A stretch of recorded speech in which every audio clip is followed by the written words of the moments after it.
Everybody knows about the fights over unions in Wisconsin, but there's also another fight going on around the issues. And that's the fight over facts versus propaganda. The protesters understand that one side is distorting things, even interrupting Fox News live shots with chants of Fox lies. For the most part, they are just at this point wanting to make sure that this bill does not come to the.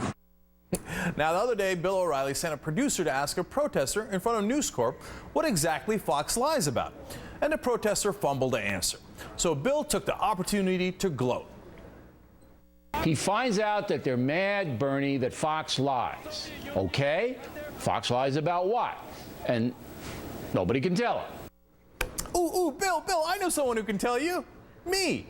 Thank you for teeing that one up. So let's get started. First, listen to Glenn Beck talking about collective bargaining.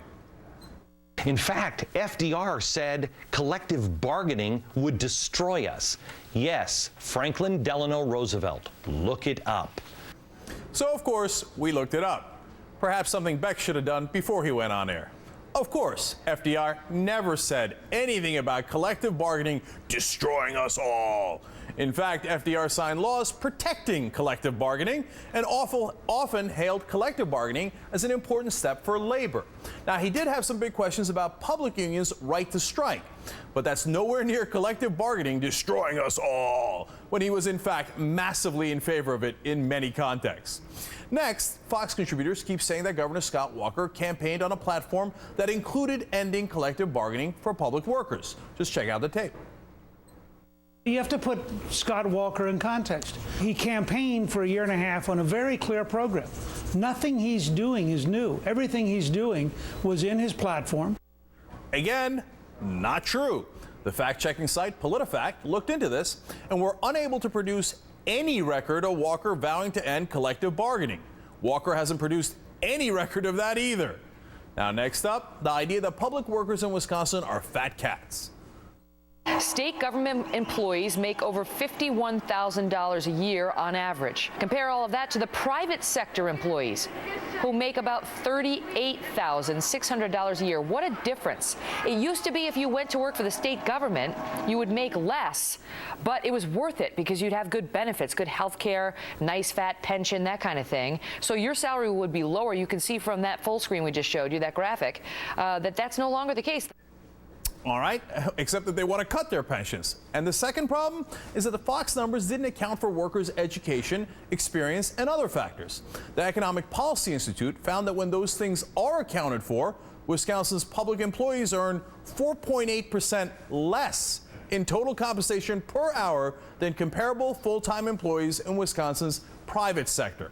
So Fox either purposely compared apples and oranges with the intent to deceive and manipulate the passions of their audience, or they just could be ignorant of the facts. Maybe they're just all ignorant. And finally, Mr. O'Reilly, let's come back to you. A couple of nights ago, while talking about Wisconsin, your show rolled video of a violent protest, which, by the way, didn't really happen in Wisconsin. Now, one problem, you made no mention of the actual location, leaving the impression that the Wisconsin protesters were out of control. A little misleading, don't you think? Now, look out for the palm trees in the background here. How many are professional left-wingers and how many are just regular folks?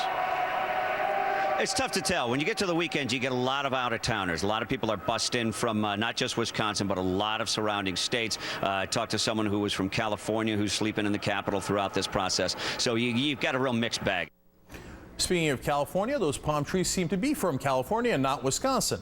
O'Reilly several minutes ago in that program had mentioned that protests happened across the country, but it was not mentioned at all within the context of that conversation with reporter Mike Tobin on Wisconsin. It was just labeled union protests with no stated location. Gee, I wonder why they did that. Now look, what's the impression they want to leave you with at the end of the day? There are union thugs in Wisconsin. They are overpaid. They shouldn't have the right to collective bargaining anyway. And Governor Walker is just doing the will of the people. That's what Fox News does. They lead you with misleading information and impression. That is part and parcel of what they do over there.